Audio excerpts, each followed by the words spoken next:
ये सुख कहां दे रहा है? अज्ञान के कारण उसको सुख माना जा रहा है। बोले ये बात तो संतों में भी देखते हैं, उनके पास भी तो धन है, उनके पास भी तो संपत्ति है। एक बार परशुराम देवाचार्य जी अपने आश्रम के मेन उसमें लिखाए हुए थे, माया सगी न तन सगा, सगा नए संसार, परशुराम ये कह रहे सगा सुसिरजनहार। ये शरीर, ये भोग सामग्री, ये माया सगी नहीं है। तो एक वैराग्य प्रधान संत थे जिनको वास्तविक राग का त्याग नहीं हुआ था, क्योंकि वास्तविक राग का जब त्याग हो जाएगा तो वस्तु के सिवा कुछ है ही नहीं। कर्ता भाव गया, राग गया तो महलों में रखो, चाहे झोपड़ी में बास दो, अकेले हो या लाखों के बीच में, कोई फर्क नहीं पड़ता।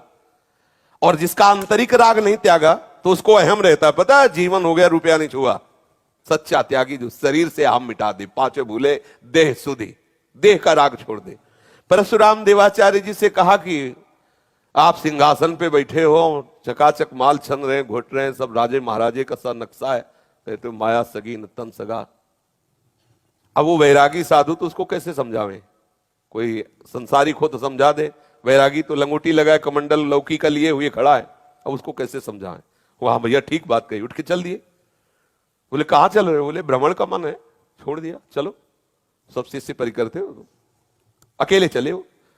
उस महात्मा से कहा चलो। 12-1 बजे हो, बोले महाराज हम तो मधुकरी का समय, मधुकरी। बोले आज तक जीवन हो गया परशुराम ने कभी हाथ नहीं फैलाया, क्योंकि आकाश वृत्ति से रहते। आकाश वृत्ति का मतलब जो प्रभु भेजेंगे, कभी ऐसे नहीं करना। संतों की अलग अलग वृत्ति होती है, कुछ होते हैं माधुकरी वृत्ति से रहते हैं, कुछ होते हैं आकाश वृत्ति से रहते हैं। आकाश वृत्ति को अनायास आ जाए, चक्क आ गया तो चक्क पा लिया, नहीं आया तो राधे श्याम भूख को पा लिया, कई कई दिन तक भोजन नहीं किया। बोले नहीं महाराज हमारा तो नियम है भिक्षा लाए। जाओ। बोले आपके लिए? बोले कभी हमने याचना नहीं की, तो हम कैसे कह दें आप हमारे लिए ले आओ? हमारा मालिक है, जैसा विधान रचेगा आप अपनी व्यवस्था करो। और गांव में, और वो बाहर रुक गए, एक ऊसर था उसी में से बैठ गए। भगवदाकार वृत्ति में निरंतर मगन, बड़े सिद्ध महापुरुष, भगवत प्रेमी महात्मा, प्रिया प्रीतम के अनुरागी।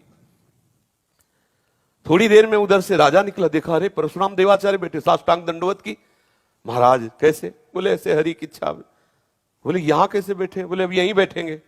बोले महाराज जी कुछ व्यवस्था करें। बोले हम क्यों कहें, जैसी हरि इच्छा। बस इशारा पाना था, तुरंत आदेश हुआ, बड़े बड़े कड़ाह चढ़ गए, भोजन की व्यवस्था, निर्माण शुरू। और वो 2-3 घंटे में मधुकरी मांग के पाके जब लौट के आए तो देखा वहां सब तंबू लगे हुए, व्यवस्थाएं शुरू। तो उनका महाराज ये क्या? बोले अब यहाँ महल बनेगा, यहाँ सब भंडारे होंगे, सब होंगे। तो उनको समझाया कि देख तू अपने उदर पोषण के लिए माधुकरी मांगने गया, और ये हरि की इच्छा से हो रहा है। जहां बैठो वहीं बहुत चरण चूमेगा, क्योंकि हरि आसक्त है। जो हरि आसक्त है तो मां लक्ष्मी छोड़ कैसे सकती है उसकी सेवा? वो मां की तरह दुलार करती है। तो जो भक्त भगवत चरणारविंद में आसक्त चित्त हैं, समझ रहे, जिन्होंने शरीर का राग त्याग कर दिया, अपने अहम का परित्याग कर दिया, वो विश्व सम्राट पद में भी बैठे हो तो वो महात्यागी हैं। और शरीर का राग लिए हुए आप बिल्कुल दिगंबर हैं तो भी कोई खास बात नहीं है। संपूर्ण अहम की वृत्ति भगवान में अर्पित हो गई। जो भगवान नाम के चिदानंद रस में डूबे हुए हैं, वो यहां वर्णन करते हैं कि जो धन का लोभ रखता है, चाहे जितना बड़ा यशस्वी हो, धन का लोभ रखता है तो वो इन दोषों से युक्त हो जाता है। बोले पहली बात तो उसको बढ़ाने की चिंता कैसे करें, कौन सा चाल चलें जिससे रुपया आवे। ये